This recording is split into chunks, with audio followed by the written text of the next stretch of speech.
শেষ ও 26 সালের আগমনে 2026 সালের নতুন পালার নাম রাখা হয়েছে ধনপতি সদাগরের মা মঙ্গল চণ্ডী পূজা।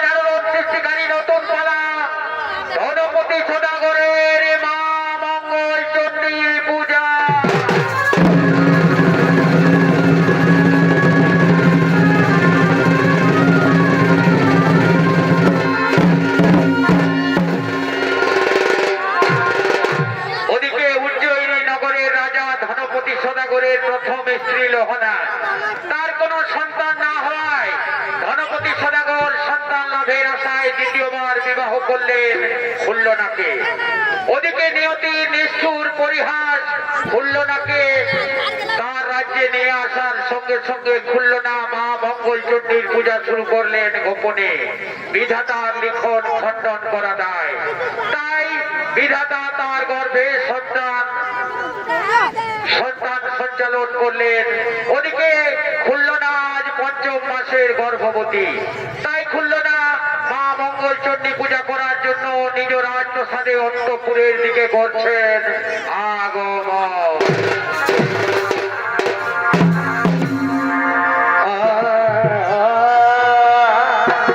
বাড়ি বাচ্চারে ওম নমঃ ভগবতে বাসুদেবায় নমঃ।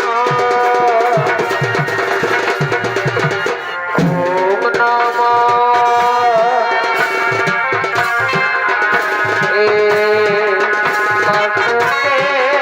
বাসুদেবায়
गौरी नारायणी नमस्तुते या देवी सर्वभूतेषु मातृरूपेण संस्थिता नमस्तस्यै नमस्तस्यै नमस्तस्यै नमो नमः या देवी सर्वभूतेषु विद्यारूपेण संस्थिता नमस्तस्यै नमस्तस्यै नमस्तस्यै नमो नमः।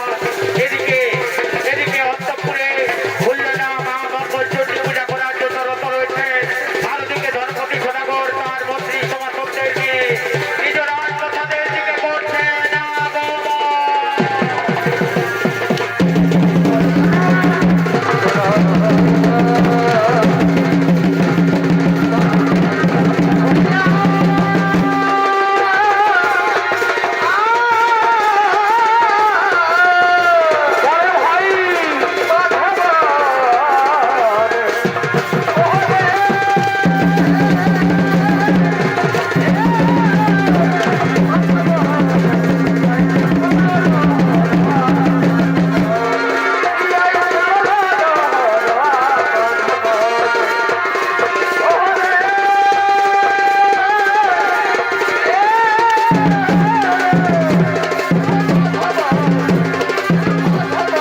পাইনি, তাই আমি মনস্থির করেছি অতি শীঘ্রই আমি সিংহল দ্বীপে বাণিজ্য যাত্রায় যাব।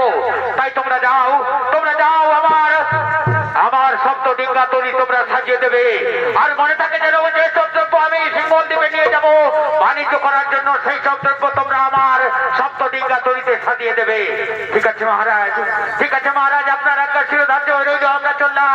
আমরা চললাম আপনার সপ্ত ডিঙ্গা তৈরি প্রস্তুত করার জন্য, এবং যে সব দ্রব্য আপনি নিয়ে যাবেন সিংহল দ্বীপে, সেই সব দ্রব্য আমরা এক্ষুনি আপনার সপ্ত ডিঙ্গা তৈরিতে সাজিয়ে দিচ্ছি। আমরা চললাম আপনার সপ্ত ডিঙ্গা তৈরি সাজিয়ে দেওয়ার জন্য।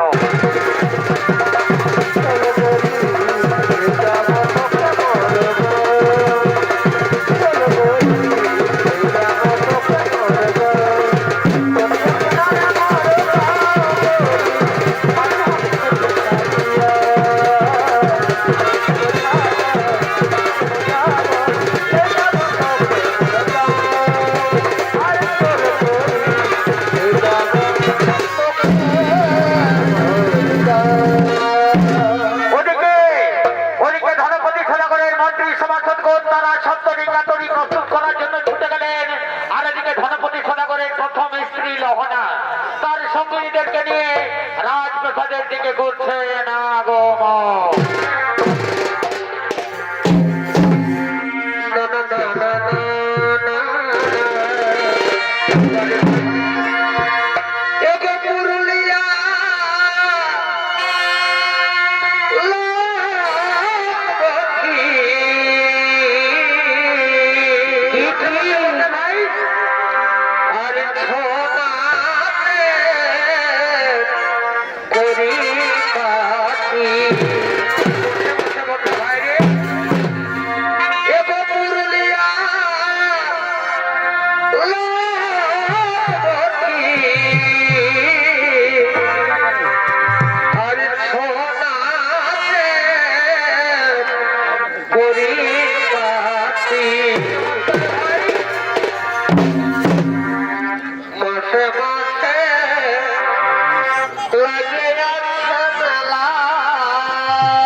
মাসে মাসে লাগে আছে মেলা,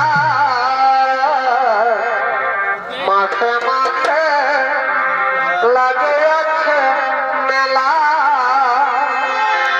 ও দাদা হে ঝুমরি গায়ে জুড়াই মনের জ্বালা।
চমৎকার ভাইরে ওই আমি ভাবছি যাকে ভালোবাসাই ও সে দেখাইল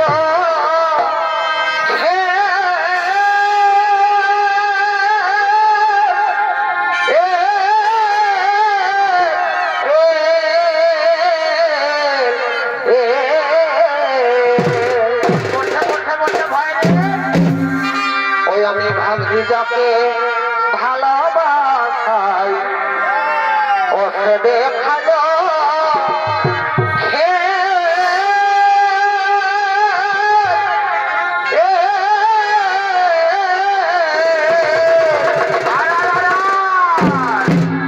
ওই আমি লিখতে যাই আমার ছবি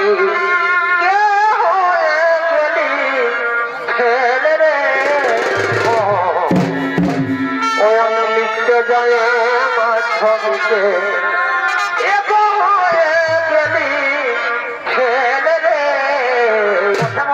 ভাই ভালোবাসাই দিল মন ছেলে রে বারো ভাই ভালোবাসাই দিল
স্বামী দেবতা আমার স্বামী দেবতা আমার আমি চাই না তুমি সারা জীবন অন্তঃপুরে পড়ে থাকো কিন্তু মা মঙ্গল চণ্ডীর দয়ায় আমাদের খুলল না আজ পঞ্চম মাসের গর্ভবতী তার গর্ভের সন্তান প্রসব হোক তারপর তার মুখ দেখে তুমি যাবে বাণিজ্য করার জন্য কি আনন্দের সংবাদ তুমি আমায় শোনালে লহনা যে আনন্দের সংবাদ শোনার জন্য এতদিন যাবৎ আমার কর্ণকুয়োর অপেক্ষা করেছিল সেই আনন্দ সংবাদ তুমি এতদিন পর্যন্ত আমায় কেন দাও দিল না শোনো শোনো লহনা তোমার এই আনন্দ সংবাদ শুনেও আমি কিছুতেই থাকতে পারবো না লহনা আমাকে যেতেই হবে, আমাকে যেতেই হবে লহনা।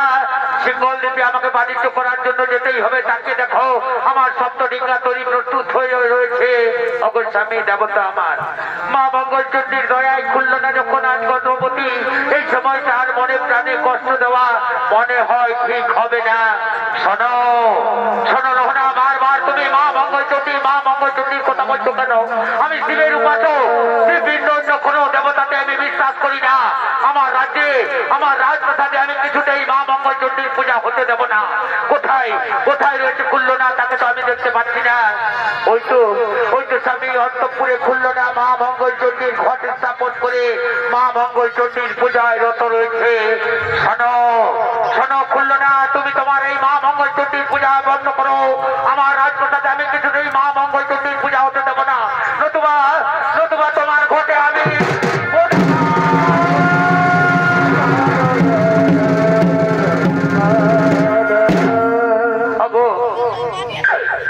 স্বামী দেবতা আমার, শুভ কাজে যাওয়ার মুহূর্তে কেন তুমি এই অশুভ কর্ম করলে?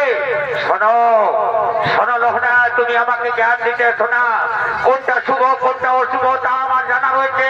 আমি শিবের উপাসক হইব, শিব ভিন্ন অন্য কোনো দেবতাতে আমি বিশ্বাস করি না। বন্ধ করো তোমাদের এই মা মঙ্গলচণ্ডী পূজা। আমি চললাম সিঙ্গল দ্বীপে বাণিজ্য যাত্রায়। এই রাজ্যের ভার আমি তোমার হাতে অর্পণ করে দিয়ে গেলাম।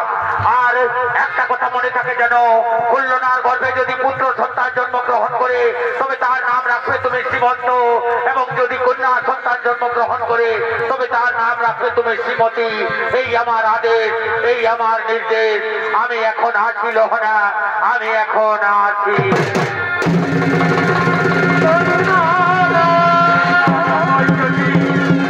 তুমি আমার স্বামীকে এই ভুলের জন্য রক্ষা করো মা, আমার স্বামীকে তুমি এই ভুলের জন্য রক্ষা করো। জনবল খুলল না, আমরা ফিরে যাই অন্তঃপুরে।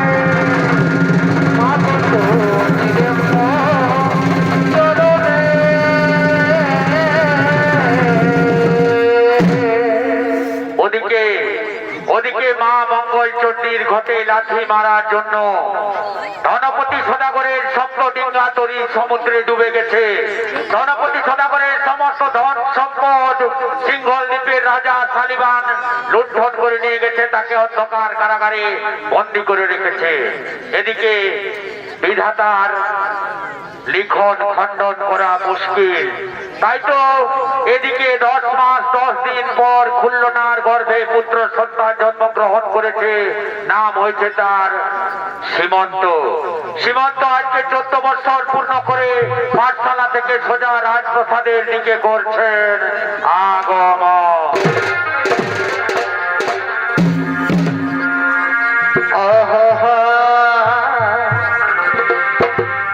ধনী তোমার ভোলা যাই গো, ধনী তোমার ভোলা যাই গো। আকাশে তারা বসে বসে বসে ভাই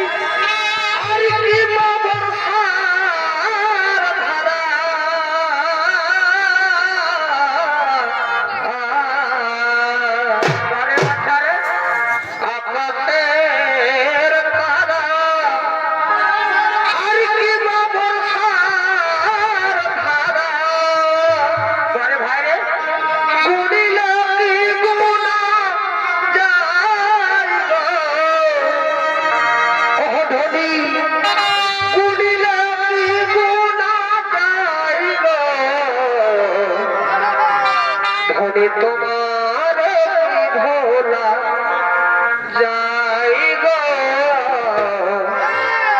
ধনী তোমার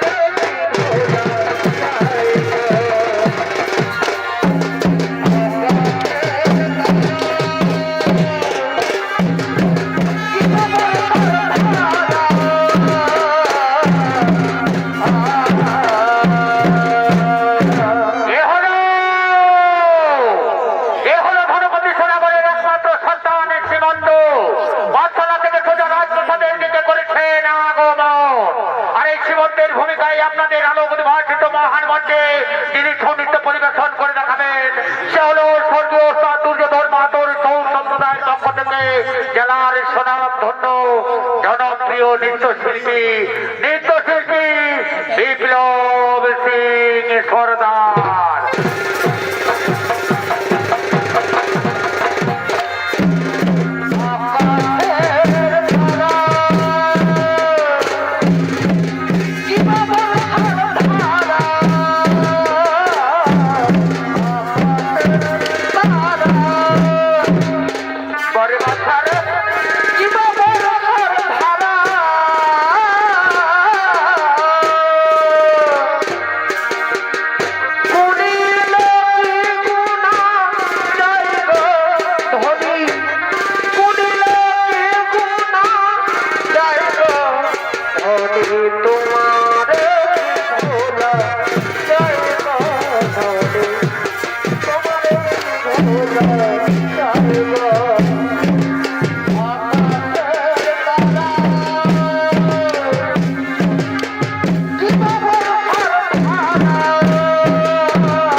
সময়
কেন করবে না?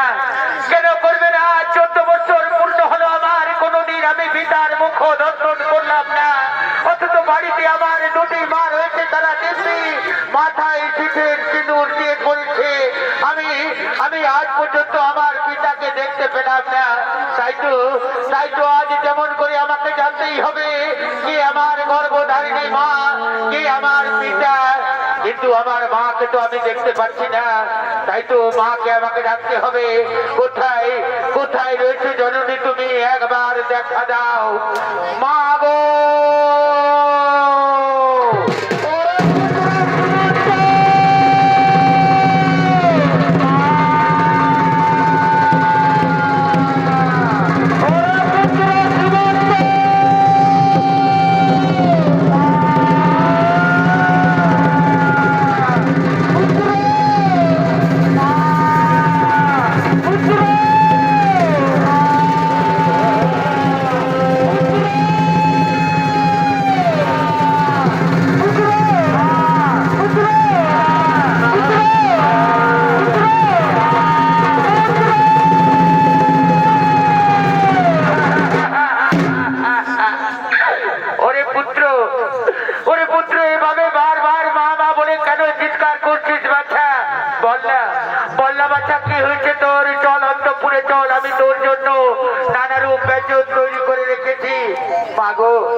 মাগো জননী আমার, আমি আজ অন্তঃপুরে যাব না মা।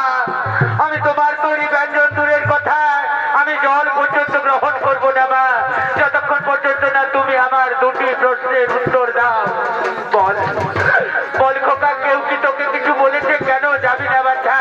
চল অন্তঃপুরে চল, খাবার খেতে খেতে আমি তোর সমস্ত প্রশ্নের উত্তর দেবো বাচ্চা। না মা, না মা, আমি কিছুতেই অন্তঃপুরে যাব না মা। প্রতিনিয়ত আমার সহপাঠীরা আমাকে বেজন্মা জারজ সন্তান বলে ঘৃণা করে মা, এমনকি তোমাকেও তারা কলঙ্কিনী বিচারিণী বলতেও দ্বিধাবোধ করে না মা। তাই তোমার আমার দুটি প্রশ্নের উত্তর তোমাকে দিতে হবে মা। যে প্রশ্ন কোনোদিন তার পুত্র মায়ের কাছে করেনি, সেই প্রশ্ন আজ আমি তোমার কাছে রাখবো মা। আজ তোমাকে আমার দুটি প্রশ্নের উত্তর দিতেই হবে। বল বল খোকা, তুই যখন জিদ করেছিস তখন বল তোর কি প্রশ্ন, বল, আমি নিশ্চয়ই উত্তর দেবো। বল তোর কি প্রশ্ন?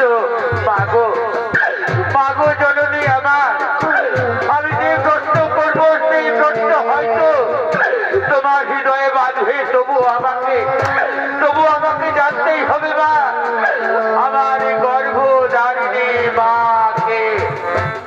ওরে পুত্র, আমি হলাম তোর সৎমা, তোর গর্ভধারিণী মা হলো বললো না। বল বাচ্চা, তোর দ্বিতীয় প্রশ্ন কি? মাগো জননী আমার, আজ আমার 14 বছর পূর্ণ হলো মা, কিন্তু খুলল না আমার গর্ভধারিণী মা। যদি হয় তাহলে আমি আমার পিতাকে আজ পর্যন্ত দেখতে পেলাম না কেন মা?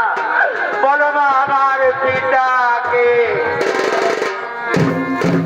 ওরে পুত্র, যে দুঃখ আজ আমি 14 বছর ধরে নিজের বুকে চাপা দিয়ে রেখেছি, সেই দুঃখ আজ তুমি তুলে দিলে বাচ্চা। জানিস বাচ্চা, যেদিন তুই পঞ্চমাসের গর্ভে ছিলি, সেদিন তোর পিতা সিংহল দ্বীপে গেছে বাণিজ্য করার জন্য, আর এখনো পর্যন্ত ফিরে আসেনি। কেউ বলে সে নাকি সমুদ্রের তলে তার সপ্ত ডিঙ্গা তরি ডুবে গেছে, কিন্তু ইদানিং শুনতে পাই তাকে নাকি সিংহল দ্বীপের রাজা অন্ধকার কারাগারে বন্দি করে রেখেছে। মাগো জননী আমার, এই দুঃখ তুমি আমায় আগে কেন বলনি মা? আমি যাব মা, আমার পিতাকে উদ্ধার করার জন্য, তোমার শীতের সিঁদুরকে ফিরিয়ে আনার জন্য তুমি আমায় আশীর্বাদ করো মা। আমি যেন আমার মনস্কামনা পূর্ণ করতে পারি মা, আমি যেন আমার মনস্কামনা পূর্ণ করতে পারি। মাগো তোমার মনে প্রাণে, ওরে পুত্র, মাগো তোমার মনে প্রাণে, ওরে পুত্র, কত ভালো বাসা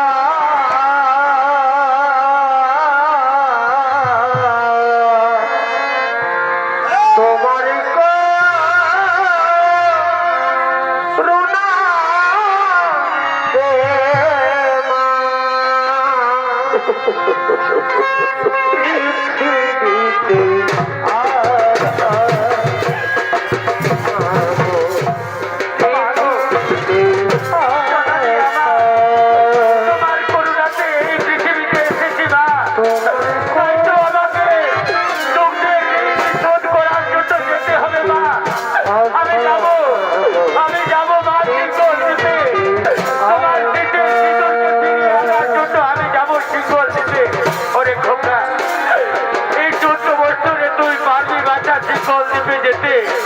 তুই যদি আমার কাছে থাকিস তাহলে আমি যত দুঃখ ভুলে যাব বাচ্চা, আমি যত দুঃখ ভুলে যাব।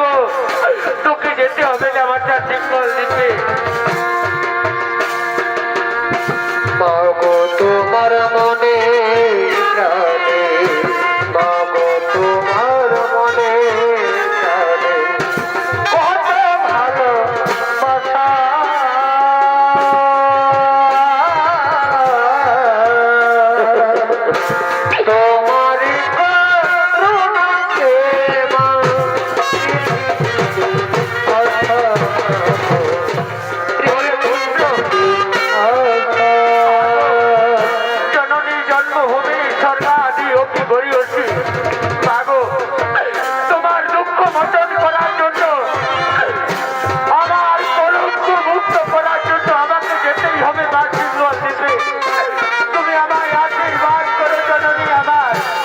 আমি যেন সিংহল দ্বীপ থেকে তোমার শীতের সিঁদুরকে নিয়ে আসতে পারি মা, আমি যেন সিংহল দ্বীপ থেকে তোমার শীতের সিঁদুরকে নিয়ে আসতে পারি।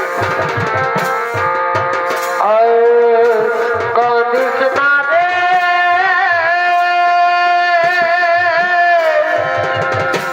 মুনিরে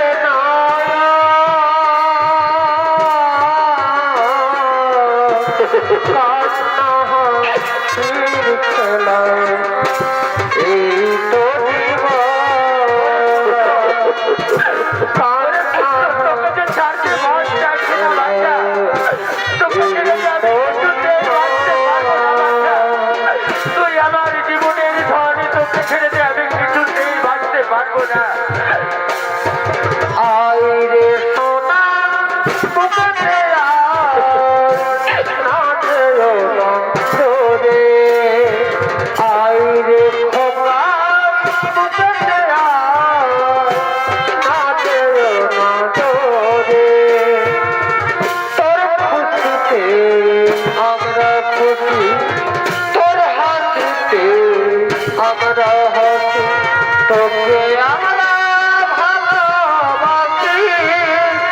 তোকে আমরা ভালোবাসি আইরে সোনা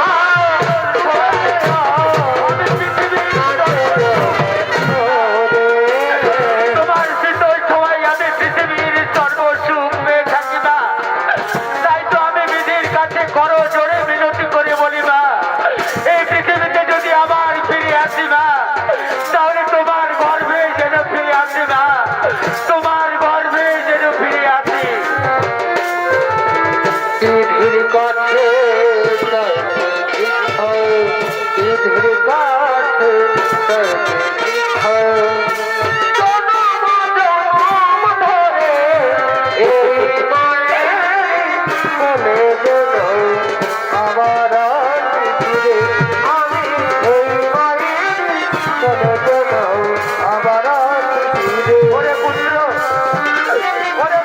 কাছে তুই যখন যাবি বাচ্চা, যদি কোনোদিন বিপদে পড়িস বাচ্চা, তাহলে মা মঙ্গলচণ্ডীকে স্মরণ করিস বাচ্চা। মা মঙ্গলচণ্ডী অবশ্যই তোকে রক্ষা করবে, মা মঙ্গলচণ্ডী অবশ্যই তোকে রক্ষা করবে।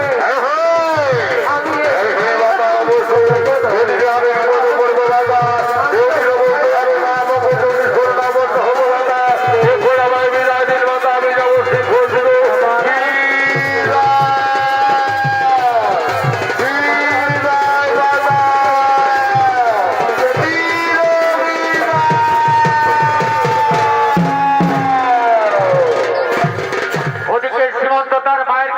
বিদায় নিয়ে তার পিতাকে উদ্ধারের জন্য সিংহল দ্বীপের দিকে যাত্রা করলো। আর ওদিকে সিংহল দ্বীপের রাজা সালিবান তার মন্ত্রী সেনাপতি সৈন্য সামন্তদের নিয়ে নিজ রাজপ্রাসাদের দিকে করছেন আগমন।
বিভিন্ন সময় বিভিন্ন রাজ্য থেকে আমার রাজ্যে গুপ্তচর প্রবেশ করে। তোমরা সতর্ক হয়ে আমার রাজ্যে প্রহরা দেবে, যেন কোন রাজ্যের গুপ্তচর আমার রাজ্যে গোপনে প্রবেশ করতে না পারে। হ্যাঁ মহারাজ, হ্যাঁ মহারাজ, আমরা সতর্ক হয়ে প্রহরা দিচ্ছি মহারাজ, আমরা সতর্ক হয়ে প্রহরা দিচ্ছি। কোন রাজ্যের কোন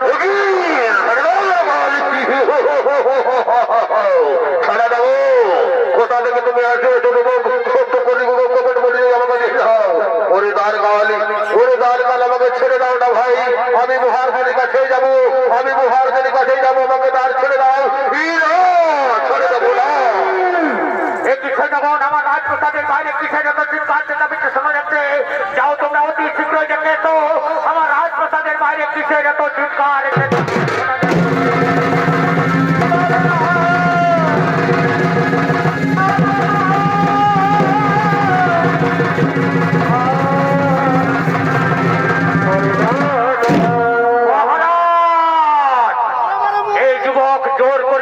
রাজ্যে প্রবেশ করার চেষ্টা করছিল মহারাজ, একে একে প্রবেশ করতে না দেওয়ায় এই যুবক চিৎকার চেঁচামেচি করছিল মহারাজ। শোনো যুবক, শোনো যুবক, কিবা তোমার নাম, কোথায় তোমার ধাম, কিবা হেতু এই সিংহল দ্বীপে তোমার আগমন। মহারাজ, মহারাজের নাম মোর সীমান্ত ধাম উজ্জয়িনী বাণিজ্য করার লাগে সিংহল দ্বীপে আসিয়াছি আমি। বাণিজ্য করতে এসেছো? বাণিজ্য করতে এসেছো নাকি অন্য কোনো মনস্কামনা নিয়ে এসেছো? সত্যি করে বলো, সত্যি করে বলো যুবক, কিবা হেঁটে এসেছো? মহারাজ, আমি সত্য বললাম মহারাজ, আমি বাণিজ্য করার জন্য এসেছি মহারাজ, আমি বাণিজ্য করার জন্য এসেছি। হাসালে, হাসালে যুবক, তুমি আমাকে হাসালে। তুমি বাণিজ্য করতে এসেছো এই বয়সে? বাণিজ্য করতে এলে তোমাকে ঘর দিতে হবে, তা কি তোমার মনে রয়েছে? নিশ্চয়ই দেবো, নিশ্চয়ই দেবো মহারাজ। আপনি যখন কর চাইছেন অবশ্যই কর দেবো। আমি কর দিয়ে তবেই আমি বাণিজ্য করব। শোনো যুবক, বাংলা থেকে যারাই আছে সকলেই ঘুরি ঘুরি মিথ্যা কথা বলে। তুমি কি কোনো আশ্চর্যের কথা আমায় শোনাবে? হ্যাঁ মহারাজ, হ্যাঁ মহারাজ, আসার সময় আমি সমুদ্রে কমলে কামিনী রূপ দর্শন করেছি মহারাজ।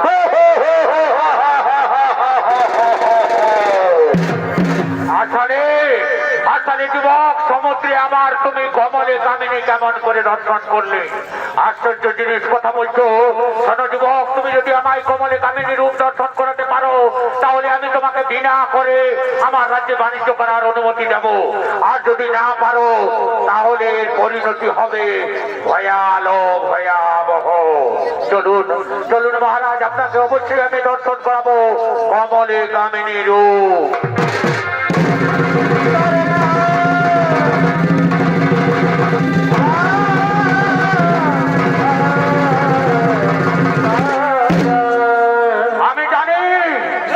আমি জানি যুবক, তুমি ভুরি ভুরি আমায় মিথ্যা কথা বলছো, আমি জানি। বলো বলো যুবক, এখনো সত্যি করে বলো, নতুবা নতুবা এর পরিণতি কিন্তু হবে ভয়াবহ। মহারাজ, আমি যা বলেছি সত্য বলেছি মহারাজ, সত্য বই মিথ্যা বলিনি। শোনো শোনো মন্ত্রী সেনাপতি সৈন্যগণ, এই যুবক কিছুতেই সত্য কথা বলবে না। একে তোমরা বেত্রাঘাত করতে করতে নিয়ে যাও উত্তর মশানে। এর কাটা মন্ড তোমরা নিয়ে আসবে আমার কাছে, এর কাটা মন্ড তোমরা নিয়ে আসবে আমার কাছে।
আমি ফিরে যাবো আমার মায়ের কাছে, তোমরা আমার ছেড়ে দাও।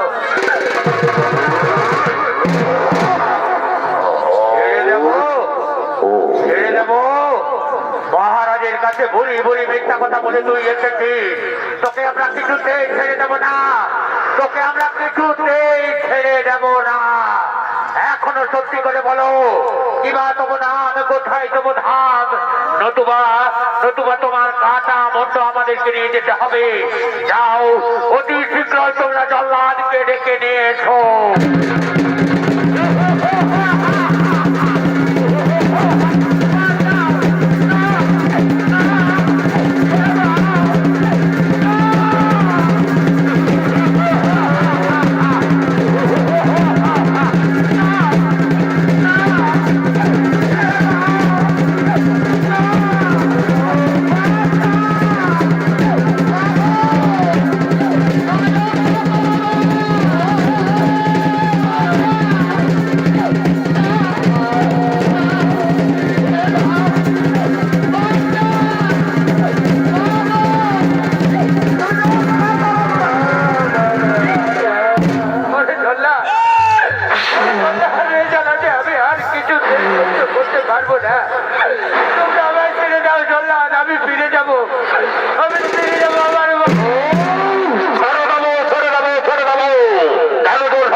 যাবো আমি মহারাজের কাছে, এই আদেশ আমি অক্ষরে অক্ষরে করিব পালন। ওরে যুব, ওরে জল্লাদ, ওই জ্বালানি আর আমি কিছুতেই সহ্য করতে পারছি না। ছেড়ে দাও জল্লাদ, আমি ফিরে যাব।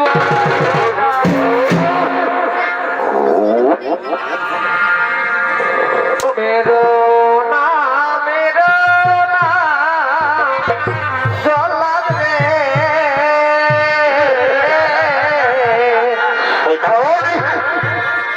মেরো না জল্লাদ রে, ও জল্লাদ মেরো নয়া মারে রে,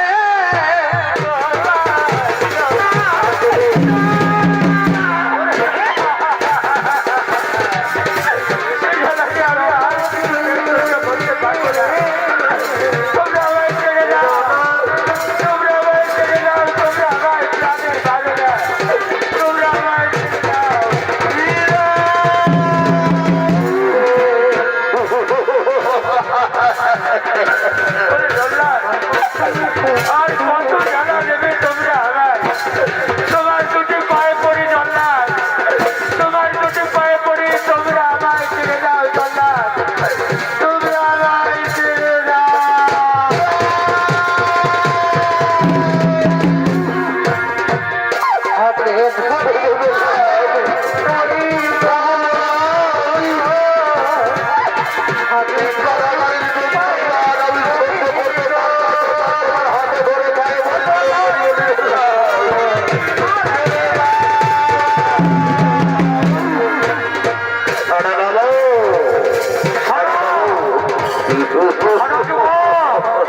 তুমি যখন বারবার কাকুতি বিরতি করছো, তখন বিশ্বাস করবে আমি তোমার শেষ ইচ্ছা জানতে চাই।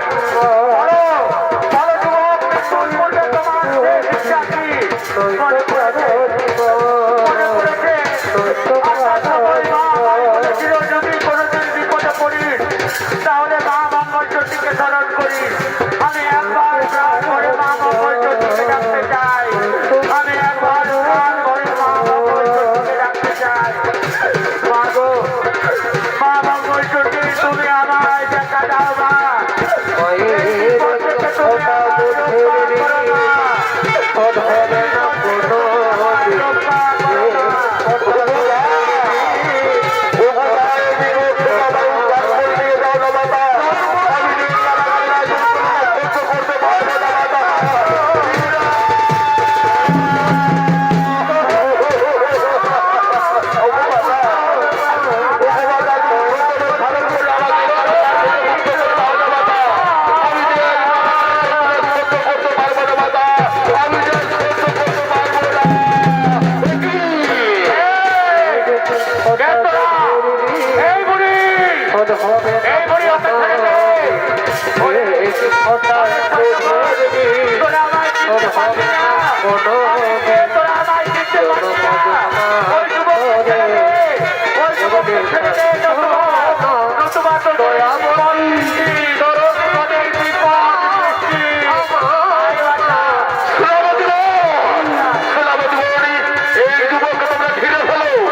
যেন কোনো অলৌকিক শক্তি যেন আমাকে বারবার আঘাত করছে, আমি কাউকে দেখতে পাচ্ছি না। এই বুড়িকে মিড়মিড় করে মন্ত্র উচ্চারণ করছে, আর আমার শরীরের শক্তি কেমন যেন দুর্বল হয়ে আসছে। আমি কাউকে দেখতে পাচ্ছি না। যাও যাও সৈন্যগণ, তোমরা মহারাজকে ডেকে নিয়ে এসো। এই যুবককে আমি কিছুতেই হত্যা করতে পারবো না, এই যুবককে আমি কিছুতেই হত্যা করতে পারবো না।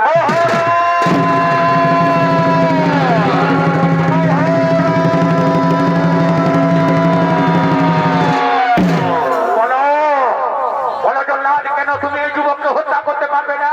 মহারাজ, মহারাজ, আপনার নির্দেশে আমি বহু মানুষ হত্যা করেছি মহারাজ, কিন্তু কোনোদিন যা ঘটেনি আজ তা ঘটেছে মহারাজ। যেই নামে এই যুবককে হত্যা করতে গেছি, অমনি আমার হাতের থেকে খড়গ খসে পড়ে গেল মহারাজ। কোনো অলৌকিক শক্তি বারবার যেন আমাকে আঘাত করছে। আর ওই যে সামনে দাঁড়িয়ে রয়েছে বুড়ি, ওই বুড়ি বিড়বিড় করে কি মন্ত্র উচ্চারণ করছে, আর আমার শরীরের সমস্ত শক্তি কেমন যেন দুর্বল হয়ে আছে মহারাজ। এই বুড়িকে তুই ফিরে যায় উত্তর মশাল থেকে, নতুবা তোকে আমরা তুলে দেবো আরে কাছে।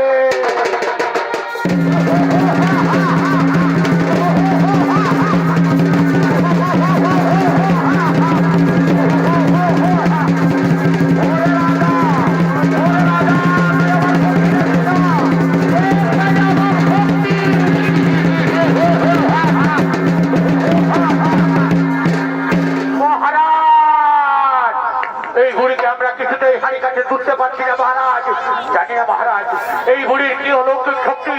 কেউ যেন আমাকে আঘাত করছে মহারাজ, আমাদেরকে কেউ যেন আঘাত করছে। ঠিক বলেছো সৈন্যগণ, আমাকেও তো কেউ বারবার কোনো অলৌকিক শক্তি যেন আঘাত করছে। আমারও শরীরের শক্তি কেমন যেন দুর্বল হয়ে আছে। বলো বুড়ি, কিবা তোমার পরিচয় বলো। ওরে রাজা শালিবান, এই যুবককে তুই ছেড়ে দে। এই যুবক কোনো অন্যায় করেনি, এই যুবককে তুই ছেড়ে দে। না, ওকে আমি কিছুতেই ছেড়ে দেবো না। ওই যুবক আমার কাছে মিথ্যা কথা বলেছে, ও আমাকে কমলে কামিনী রূপ দর্শন করাতে পারেনি। তোমার এই পাঁচ চক্ষু দিয়ে কোনদিন তুমি কমলে কামিনী রূপ দর্শন করতে। তবে হ্যাঁ, এই যুবকের হাত ধরে এই যুবককে তুই ছেড়ে দে, অন্ধকার কারাগারের সমস্ত বন্দীদের মুক্তি করে দে। এবং অন্ধকার কারাগারের পিতা রয়েছে, এদের দুজনের হাত ধরে তুই কমলে কামিনী রূপ দর্শন করবি। সত্যি বলেছো বুড়ি, আমি কমলে কামিনী রূপ দর্শন করব। তাহলে যাও সৈন্যগণ, তোমরা অন্ধকার কারাগারের সমস্ত বন্দীদের মুক্তি করে দাও, আর এই যুবকের পিতাকে তোমরা নিয়ে এসো।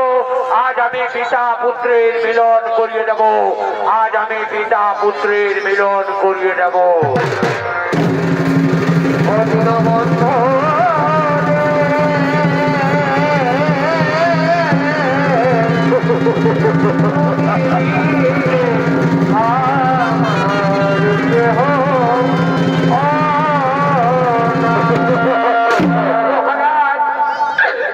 আমাকে আর বাঁচতে দেবেন না মহারাজ, আপনি আমাকে অন্ধকার কারাগার থেকে উত্তর মশালে কেন নিয়ে এসেছেন মহারাজ?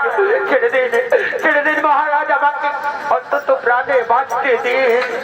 শোনো বন্ধু, আজ আমার যেমন আনন্দের দিন, আজ তোমারও সেই রূপ আনন্দের দিন। জানো বন্ধু, উজ্জয়িনী থেকে তোমার পুত্র শ্রীমন্ত এসেছে। আজ আমি তোমাদের পিতা পুত্রের মিলন করিয়ে দিয়ে তোমাদের দুজনের হাত ধরে আজ আমি কমলে কামিনী রূপ দর্শন করতে চাই। কি বললে রাজা শালিবান? কমলে কামিনী মনে পড়েছে আসার সময় আমিও কমলে কামিনী দর্শন করেছিলাম, কিন্তু যে ভুল আমি করেছি মা মঙ্গলচণ্ডীর ঘটে পদাঘাত করার জন্য আজ আমার এই পরিণতি। আজ আমরা পিতা পুত্রে মা মঙ্গলচণ্ডীর পূজা করব। শোনো সৈন্যগণ, আমার বন্ধুর শৃঙ্খল তোমরা মুক্ত করে দাও। আজ ওদের পিতা পুত্রের প্রাণ ভরে মিলন করতে দাও, আজ ওদের পিতা পুত্রের প্রাণ ভরে মিলন করতে চাও।